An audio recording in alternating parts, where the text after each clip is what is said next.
करने वाली सुंदर स्त्री। राजा निरंजन एक युवा राजा थे। उनके राज्य का विस्तार बड़ी तेजी से हो रहा था, लेकिन उन्हें एक अजीब समस्या का सामना करना पड़ रहा था। एक बहुत ही सुंदर स्त्री, बला की खूबसूरत, लेकिन वो सम्मोहन में बड़ी कुशल थी। उसने न सिर्फ इस राज्य बल्कि कई राज्यों में अपना जादू चला रखा था। सम्मोहित करके वो लोगों से कुछ भी काम करवाती थी। राज्य में चोरी, लूटपाट और खून आराम बात हो गई थी उस स्त्री का, लेकिन अभी तक कोई पता नहीं लगा पाया था, ना ही ठीक से उसके बारे में कोई बता पा रहा था। आए दिन राजा के सामने कोई न कोई याचना लेकर राजमहल आता रहता। राज में चर्चा थी कि उस स्त्री का अंतिम शिकार राजा होगा, क्योंकि राजा को सम्मोहित करके वो राज्य की रानी बनना चाहती थी। तब से राजा की सुरक्षा भी और बढ़ा दी गई। एक दिन एक भाई अपनी बहन के साथ राजमहल में आया। दोनों की हालत बहुत खराब थी। भाई अपने बहन के माथे पर हाथ रखकर आया था। बहन घायल थी और वो जन्म से ही नहीं बोल पा रही थी। राजा ने उसे जाने नहीं दिया। सैनिकों ने उसे द्वार पर ही रोक लिया। राजा ने दूर से यह देखा और उसने पहले उपचार के लिए राजमहल के उपचार केंद्र में भेजा गया। राजा ने स्वयं उपचार केंद्र में जाकर उन्हें देखा। भाई और बहन दोनों रो रहे थे।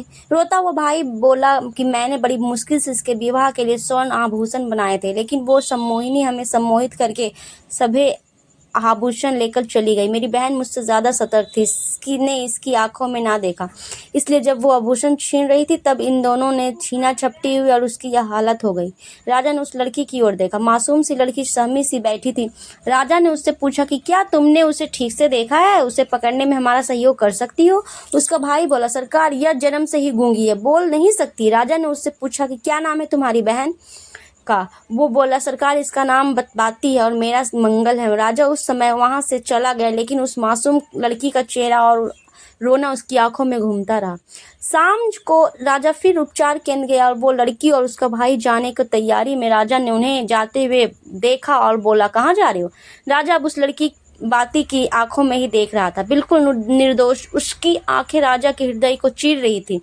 राजा ने उनसे कहा कि आप दोनों राजमहल के मेहमान बनकर यहीं रहेंगे। राजा की आंखें उस लड़की से हट नहीं रही थी, लेकिन रात्रि में उसे नींद नहीं। रात्रि में ही राजा ने विचार कर लिया कि उसे क्या करना है। सुबह राजा शीघ्र ही उठ गया। उसे उस बाती को देखना था कि वो उस कक्ष में गया। बाती ने राजा को देख पहले ही खुद को संभाला। राजा बाती के पास गया। वहां कहीं कि तुम मेरी रानी बनोगी? क्या है तुम में जो मुझे सोने नहीं दे रहा? बाती की बड़ी बड़ी आंखें अब राजा की आंखों में देखने लगी। राजा को जैसे दुनिया मिल गई। राजा ने बाती की जोर से पकड़ लिया और सीने से लगा लिया। उसका भाई कक्ष में आया और दोनों उसने राजा को बहन के साथ ऐसी दशा में देखा। महाराज, आप ये क्या कर रहे हैं? राजा ने बोला, अब ये हमारी रानी बनेगी। बाती ने शर्म से आंखें झुका ली। राजा ने अपने मंत्रीगण को कहीं कि कल ही उसका विवाह का प्रबंध किया जाए। राजा की महामंत्री की खबर खुशी के साथ थोड़ी संकोची भी लगी। तभी अचानक द्वार पर एक लड़की बहुत रो रही थी। महामंत्री वहां आए। तब उन्हें पता चला कि वो लड़की भी बोल नहीं सकती। वो इशारों में कुछ समझाना चाह रही थी।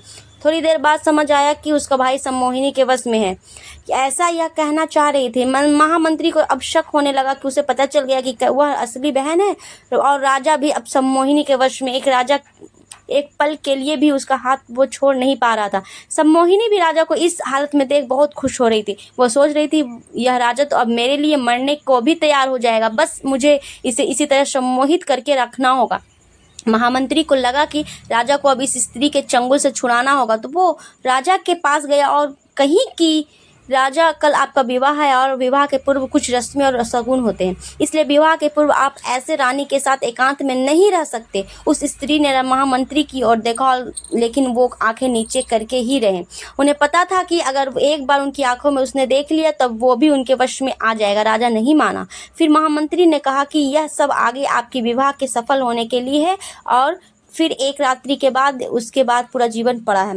राजा अब मान गया, जाने को तैयार हो गया। सम्मोहिनी की व्यवस्था थी कि कुछ बोल ना सकती थी, इसलिए कुछ बोल नहीं पाई और राजा वहां से चला गया। महामंत्री राजा को उसके कक्ष में ले गया। उन्हें पता था कि राजा को सच बताने से कोई फायदा नहीं है, क्योंकि राजा उसकी बात नहीं मानेंगे। उन्हें किसी तरह से सम्मोहिनी के मुंह से कुछ बुलवाना पड़ेगा। इसलिए उन्होंने राजा की अब मंडप तक रानी को आपको देख नहीं सकती, नहीं तो बड़ा अनर्थ होगा। इसलिए मैंने निर्णय किया कि हमें रानी की आंखों में काला कपड़ा बांधना होगा।